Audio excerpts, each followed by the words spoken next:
Spectrum అంటే ఏదో చూసాము. ఆ స్పెక్ట్రమ్ యొక్క టైప్స్ అనేటువంటిది ఎలక్ట్రోమాగ్నెటిక్ స్పెక్ట్రమ్ కూడా చూసాము. మన స్పెక్ట్రమ్ లో ఏ కలర్స్ ఉంటాయి, ఎలక్ట్రోమాగ్నెటిక్ స్పెక్ట్రమ్ లో కూడా ఏ వేవ్స్ అనేవి ఉంటాయి కూడా చూసాము. బట్ ఇక్కడ మనం చూడాల్సింది ఏంటంటే ఎలక్ట్రోమాగ్నెటిక్ స్పెక్ట్రమ్ అనేది కంటిన్యూస్ స్పెక్ట్రమా లేదా అని చూద్దాము. ఆ కంటిన్యూస్ స్పెక్ట్రమ్ గురించి ఈ మ్యాక్స్ ప్లాంక్ అనేది ఏం చెప్పారో ఆ మ్యాక్స్ ప్లాంక్ థియరీ కూడా మనం తెలుసుకుందాం. సో మనం ఎలక్ట్రోమాగ్నెటిక్ స్పెక్ట్రమ్ చూసినప్పుడు ఆ ఎలక్ట్రోమాగ్నెటిక్ స్పెక్ట్రమ్ కానీ లేకుంటే రెయిన్బో కానీ ఏమని చెప్పినామంటే rainbow is a continuous spectrum గా తీసుకున్నాము. Rainbow is a continuous spectrum అని చెప్పినాము. దానికి ఒక ఎగ్జాంపుల్ తీసుకున్నట్లయితే ఆ రెయిన్బో అనేది కంటిన్యూస్ స్పెక్ట్రమ్ అనేది ఏ విధంగా మనం చెప్పినామో ఆ రెయిన్బో ఏమైతే అంటే 7 కలర్స్ అనేవి కనిపించినాయి. విబ్జిఆర్ అనేటువంటివి, ఈ విబ్జిఆర్ లో బి అనేది వైలెట్ అయితే ఐ అనేది ఇండిగోకి సంబంధించింది, బి అనేది బ్లూ కలర్ అండ్ జి అనేది గ్రీన్ కలర్ అయితే వై ఫర్ ఎల్లో అండ్ ఓ అనేది ఆరెంజ్ కలర్ కి సంబంధించింది అండ్ ఆర్ అనేది రెడ్ కలర్. విబ్జిఆర్ లో violet, IndiGo, blue, green, yellow, orange, red అనేటివి 7 కలర్స్ ఉంటాయి. ఆ 7 కలర్స్ ని మనము కంటిన్యూస్ స్పెక్ట్రమ్ అనేది ఏ విధంగా చూపించవచ్చు అంటే ఒక ఐరన్ రాడ్ తీసుకొని దాన్ని కంటిన్యూస్ ఫ్లేమ్ కింద మనం వేడి చేసినట్టయితే ఫస్ట్ గా మనం ఒక ఐరన్ రాడ్ ని వేడి చేసినప్పుడు మనకి ఏ కలర్ విజిబుల్ అవుతుందంటే రెడ్ కలర్ విజిబుల్ అవుతుంది. సఫిషియెంట్ మంట అనేది మనం సప్లై చేసినట్టయితే మరి అక్కడ రెడ్ కలర్ కనిపిస్తుంది కదా. మనం హీట్ చేసినప్పుడు అంటే కేవలం రెడ్ కలర్ ఒకటే మాత్రం అక్కడ ఏర్పడిందా, మిగిలి ఈ యొక్క 6 కలర్స్ ఏర్పడలేదా అంటే 6 కలర్స్ కూడా ఏర్పడతాయి. బట్ ఆ యొక్క హీట్ మనం సప్లై చేసినప్పుడు ఆ హీట్ కి సంబంధించినటువంటి వేవ్ లెంత్ అనేది రెడ్ కి సంబంధించి వస్తుంది కాబట్టి 7 కలర్స్ అనేటివి మిగిలిన 6 కలర్స్ కనిపించకపోవచ్చు. ఇంకొంచెం మనం హీట్ అనేది ఎక్కువ సప్లై చేస్తే ఆరెంజ్ కలర్ అనేది కనిపిస్తుంది. అంటే ఆ సందర్భంలో ఆరెంజ్ ఒకటే కనిపించిందంటే మిగిలిన 6 కలర్స్ లేవా అంటే 6 కలర్స్ కూడా ఎక్కువ అక్కడ కనిపిస్తాయి. బట్ ఈ ఆరెంజ్ యొక్క ఇంటెన్సిటీ అనేది ఈ కలర్స్ తో పోల్చినప్పుడు ఎక్కువ ఉంది కాబట్టి వీటిని డామినేట్ చేస్తూ ఆరెంజ్ ఒకటే కనిపిస్తుంది. ఇంకా మనం మంట అనేది ఎక్కువగా పెంచుకుంటే పండితే లాస్ట్ ఉన్నటువంటి వైలెట్ కలర్ అనేది కనిపించవచ్చు. మరి ఆ తర్వాత ఇంకా ఎక్కువ ఫ్లేమ్ అనేది ఇచ్చినట్టయితే బ్లూ కలర్, వైలెట్ తర్వాత వైట్ కలర్ అనేది మనకు కనిపిస్తుంది. అంటే ఇక్కడ గమనించాల్సిన విషయం ఏంటంటే నువ్వు ఎంతైనా హీట్ సప్లై చేసే కొద్దీ అన్ని కలర్స్ ఏర్పడతాయి. బట్ అక్కడ దానికి ఎంతైతే వేవ్ లెంత్ అనేది ఉందో ఆ కలర్ అనేది ఎక్కువ ఇంటెన్సిటీతో కనిపిస్తుంది, మిగిలిన కలర్స్ అనేవి తక్కువ ఇంటెన్సిటీతో కలిపి ఉంటాయి కాబట్టి అక్కడ మనకు అదే పర్టికులర్ కలర్ అనేది కనిపిస్తుంది అని చెప్పవచ్చు. సో ఇక్కడ ఈ కంటిన్యూస్ కలర్స్ అనేవి రెయిన్బోలో ఏర్పడినటువంటి 7 కలర్స్ అనేవి ఒకసారి రెయిన్బోలో కానీ మనం ఎక్కడ కానీ అబ్జర్వ్ చేస్తే కంటిన్యూస్ గా ఉంటాయి. అందువల్ల రెయిన్బో ఈజ్ కంటిన్యూస్ స్పెక్ట్రమ్ గా తీసుకోవచ్చు. కానీ మ్యాక్స్ ప్లాంక్ అనే వాడు ఏం చేస్తున్నాడంటే ఈ Max Planck had broken the continuous energy tradition. ఈ మ్యాక్స్ ప్లాంక్ అనేవాడు ఈ ఎనర్జీ అనేది కంటిన్యూస్ గా ఎమిట్ కాదు లేకుంటే కంటిన్యూస్ గా అబ్జర్వ్ కాదని చెప్పినాడు. మరి ఏం చెప్పినాడు ఆ మ్యాక్స్ ప్లాంక్ అంటే energy is emitted or absorbed. Energy is emitted or absorbed in the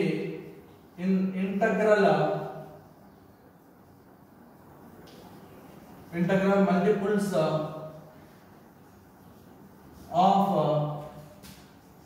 h mu. For example, h mu, 2h mu, 3h mu and so on. So rainbow is a continuous spectrum and Max Planck with his theory, Max Planck theory of radiation, he had broken the continuous energy tradition. అంటే energy అనేది continuous గా release కాదు, energy అనేది continuous గా emit కాదు అని ఈ Max Planck theory ద్వారా చెప్పినాడు. మరి ఎనర్జీ అనేది ఏ విధంగా ఎమిట్ అవుతుంది అంటే energy is emitted or absorbed. Energy అనేది విడుదల అవ్వడం కానీ తీసుకోవడం కానీ ఎలా జరుగుతుందిరా అంటే only integral multiples of h mu లోనే జరుగుతుంది అని చెప్పినారు. మరి ఆ ఇంటగ్రల్ మల్టిపుల్స్ ఎలా జరుగుతుందంటే h mu గాని లేదంటే 2h mu గాని 3h mu or 4h mu and so on పరంగా జరుగుతుందని చెప్పినాము. ఇక్కడ వీటిల్లో h అనేది ఏంటంటే ఈ ప్లాంక్స్ అనేవాడు దీని గురించి తెలియజేస్తున్నాడు కాబట్టి ఈ h ని మనము ప్లాంక్స్ కాన్స్టాంట్ గా తీసుకోవచ్చు. Planck's constant. మరి అక్కడ mu అంటే లాస్ట్ క్లాస్ లో మనం చెప్పినాము where mu is equal to ఒక మాటగా ఫ్రీక్వెన్సీ అని చెప్పినాం. Where mu is equal to ఫ్రీక్వెన్సీగా మనము చెప్పుకున్నాము. So h is equal to Planck's constant కదా, ఆ h యొక్క వాల్యూ అనేది ఎంతకు సమానంగా ఉంటుందంటే h is equal to 6.625 into 10 power minus 34 joule seconds. h అనేది ప్లాంక్స్ కాన్స్టాంట్ గా తీసుకుంటే ఆ h యొక్క వాల్యూ ఎంత సమానంగా ఉందంటే 6.625 into 10 power minus 34 joule seconds గా ఉంటుందని చెప్పినారు. మరి h అనేటువంటి ప్లాంక్స్ కాన్స్టాంట్ ని ఎలా చెప్పగలిగినాడు అంటే లాస్ట్ క్లాస్ లో మనం చెప్పినప్పుడు ఈ విచ్ఆర్ లో వైలెట్ కలర్ కి ఎక్కువ ఫ్రీక్వెన్సీ ఉంటుంది అండ్ రెడ్ కలర్ కి ఎక్కువ వేవ్ లెంగ్త్ లాంబ్డా ఉంటుందని చెప్పినాము. ఈ రెండింటి నుంచి ఈ వేవ్ లెంగ్త్ అండ్ ఫ్రీక్వెన్సీ వచ్చేసి ఒకదానికొకటి ఎలా ఉంటాయి అంటే ఇన్వర్స్లీ ప్రపోర్షనల్ గా ఉంటాయి అని చెప్పొచ్చు. అంటే వేవ్ లెంగ్త్ పెరిగిందంటే ఫ్రీక్వెన్సీ తగ్గుతుంది, ఇన్ కేస్ ఫ్రీక్వెన్సీ పెరిగితే వేవ్ లెంగ్త్ అనేది తగ్గుతుంది అని చెప్పొచ్చు. అంటే ఈ ఇన్వర్స్లీ ప్రపోర్షనల్ గా ఉన్నటువంటి ఈక్వేషన్ ని మనం డైరెక్ట్ అంటే ఈక్వల్ టు రూపంలోకి కన్వర్ట్ చేసుకున్నట్లయితే lambda is equal to some constant will be added, that constant is h. Lambda is equal to some constant will be added, that constant is h and remaining terms are 1 by mu. 1 by mu. If you put or if you bring the mu into this side, then h is equal to lambda into mu. The Planck's constant h is equal to lambda into mu frequency ga manamu cheppovachu. So ఈ యొక్క max planks చెప్పినటువంటి దాని నుంచి మనము ఆ యొక్క planks constant h is equal to 6.625 into 10 power minus 34 joule seconds అనేటువంటి h value మనం ఇక్కడ చెప్పుకోవచ్చు. అంతేకాకుండా ఈ యొక్క మ్యాక్స్ ప్లాంక్స్ తో వారు చెప్పింది ఏంటంటే ఎనర్జీ అనేది కేవలము integral multiples of h mu రూపంలోనే విడుదల అవుతుందని చెప్తున్నాడు అని చెప్పొచ్చు. Next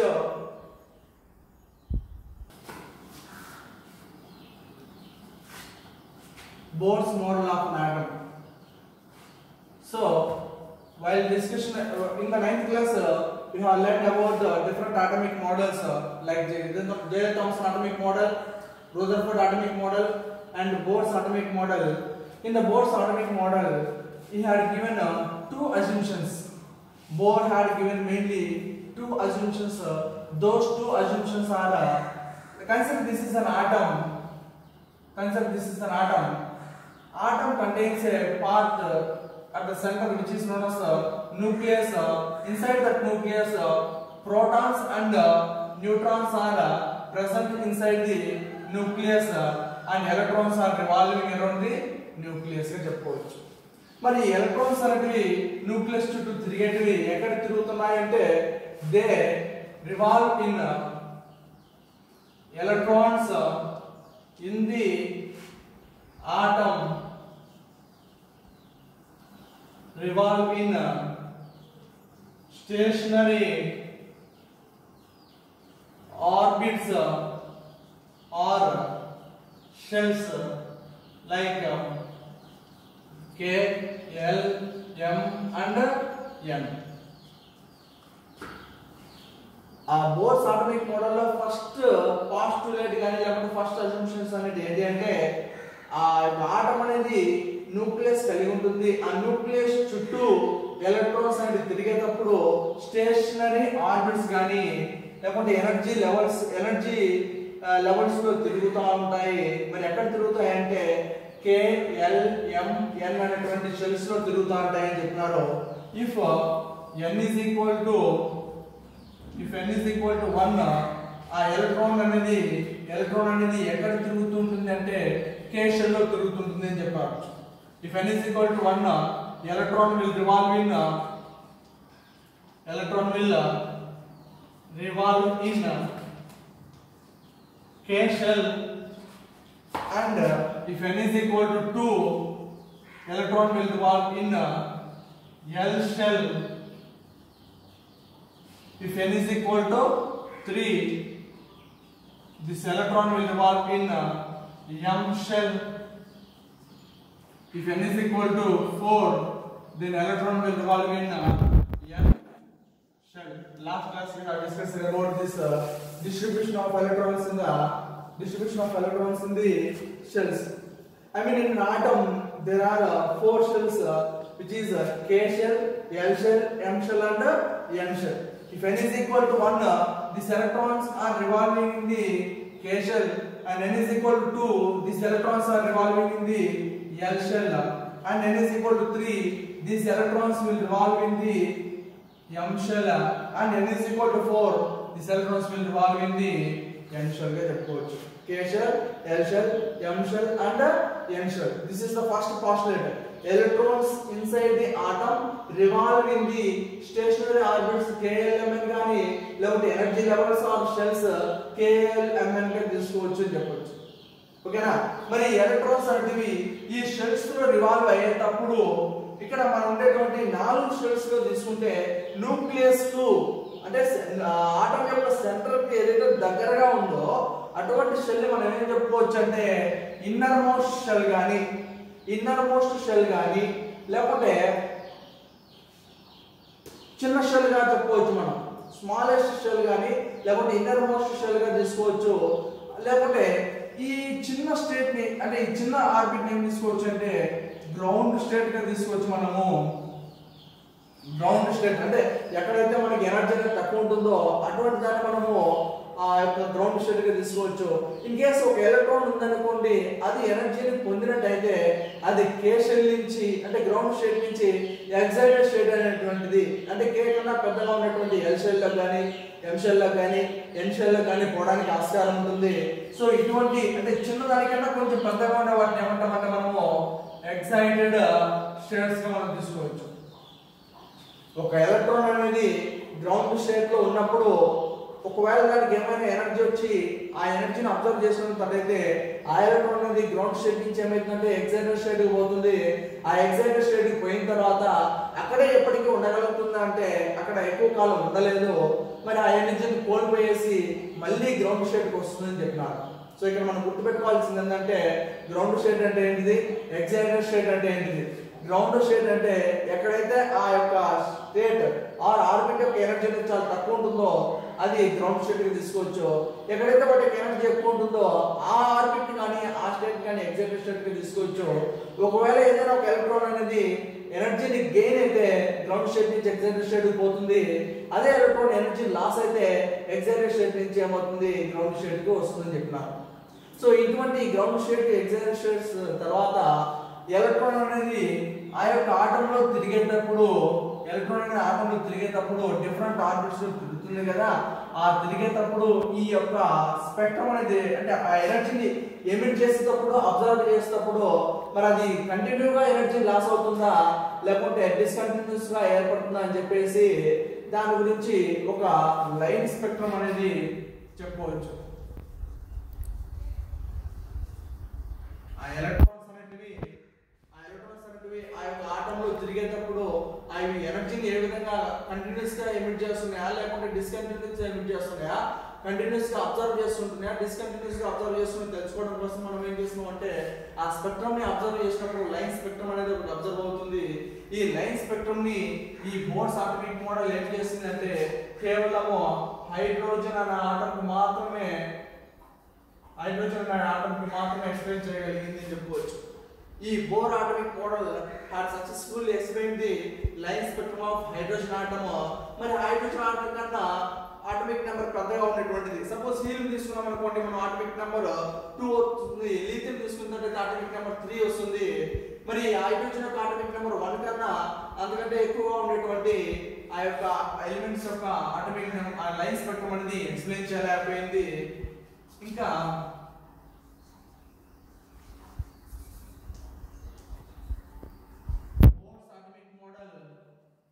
Bohr's atomic model had successfully explained the line spectrum of hydrogen, but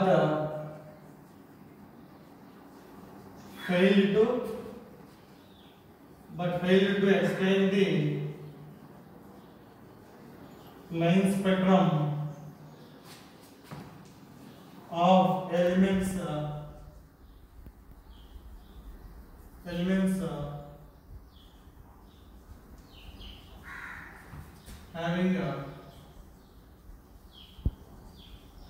having atomic number more than.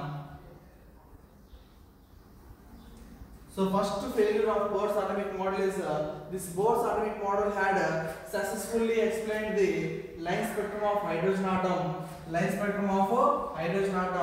but it had failed to explain the line spectrum of elements having the atomic number more than 1, like helium or lithium or beryllium, and it also does not explain the formation of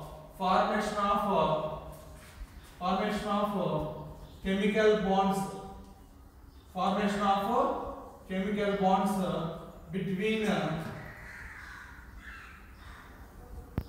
this Bohr's atomic model does not explain the formation of chemical bonds between the elements, and it also failed to explain Stark effect and Zeeman effect.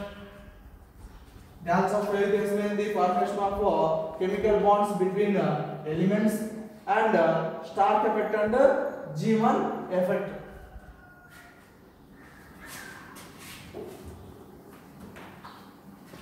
Explain the line spectrum of elements having atomic number more than 1, like helium or beryllium. So we have introduced some another atomic model which is known as Sommerfeld. Bohr's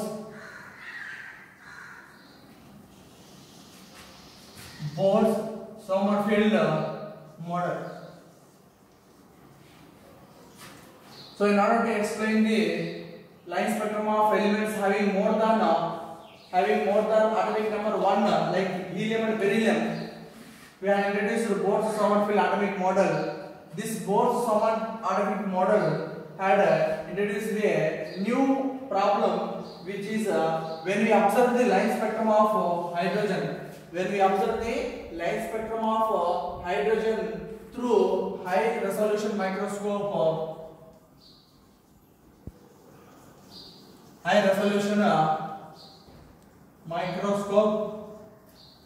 when we observe the line spectrum of hydrogen atom with high resolution microscope, we had observed the splitting of this line spectrum. We had observed the splitting of line spectrum into finer lines. This splitting of line spectrum,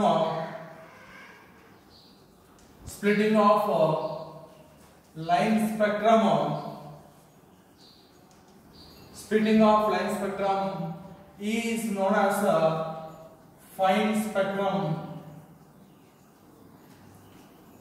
Splitting of line spectrum is known as fine spectrum. This fine spectrum of hydrogen atom is not explained by the Bohr's atomic model. In order to explain the fine spectrum of hydrogen atom, so Bohr's Sommerfeld elliptical model has newly introduced. So the splitting of line spectrum is known as a fine spectrum. In order to explain the fine spectrum of hydrogen atom, Bohr's Sommerfeld model had been introduced.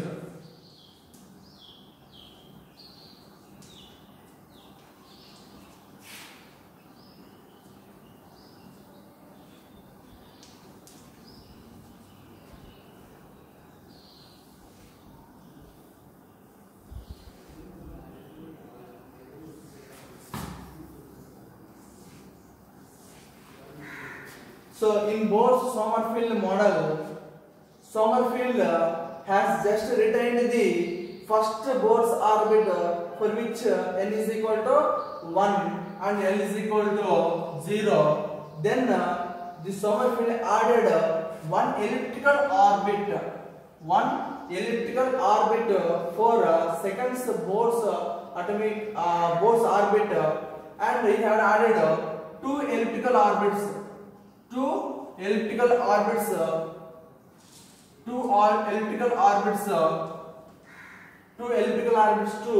Bohr's third orbit, and he had added three elliptical orbits to the Bohr's fourth orbit అని చెప్పొచ్చు.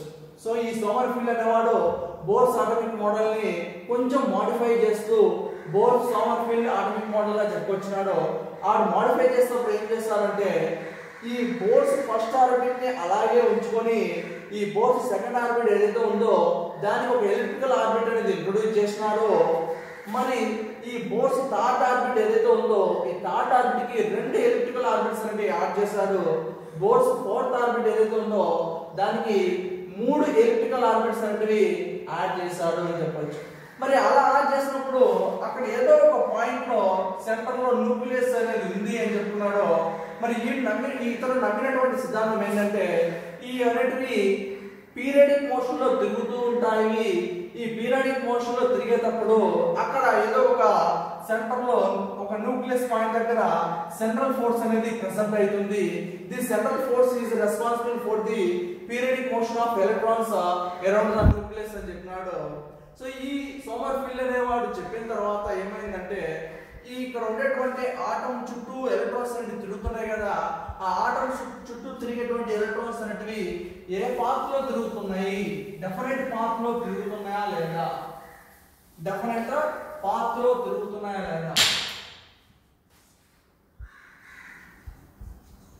electrons in an atom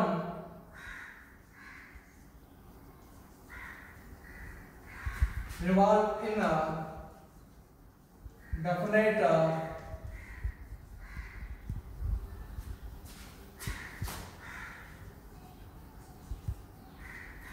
so ఈ విధంగా elliptical orbits అనేవి introduce చేసిన తర్వాత ఈ electrons అనేవి ఈ ఆటంలో ఏ విధంగా తిరుగుతున్నాయో ఈ బోర్స్ సోమర్ఫీల్డ్ ఆటమిక్ మోడల్ అనేది చెప్పలేకపోయింది. ఈ విధంగా చెప్పిన తర్వాత ఆటం యొక్క స్టెబిలిటీని కూడా ఆ సోమర్ఫీల్డ్ ఎలక్ట్రికల్ ఆర్బిట్ అనేది చెప్పలేకపోయింది. సో దానికోసము ఈ ఎలక్ట్రాన్స్ అనేవి ఆ ఆటంలో తిరిగేటప్పుడు డెఫినెట్ పాత్ లో తిరుగుతాయా అనే దాని గురించి చెప్పడం కోసం క్వాంటం మెకానికల్ మోడల్ అనేది వచ్చింది. క్వాంటం మెకానికల్ మోడల్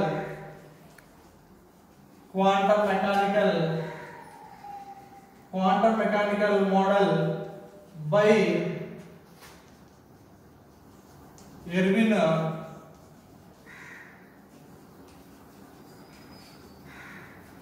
ఈ ఎలక్ట్రాన్స్ అనేవి ఆటంలో డెఫినెట్ పాత్ లో తిరుగుతాయా, ఒకవేళ తిరిగినప్పుడు దాని యొక్క ప్రాపర్టీస్ అంటే మనము ట్రేస్ చేయగలుగుతామా, ఐ మీన్ ప్రాపర్టీస్ లైక్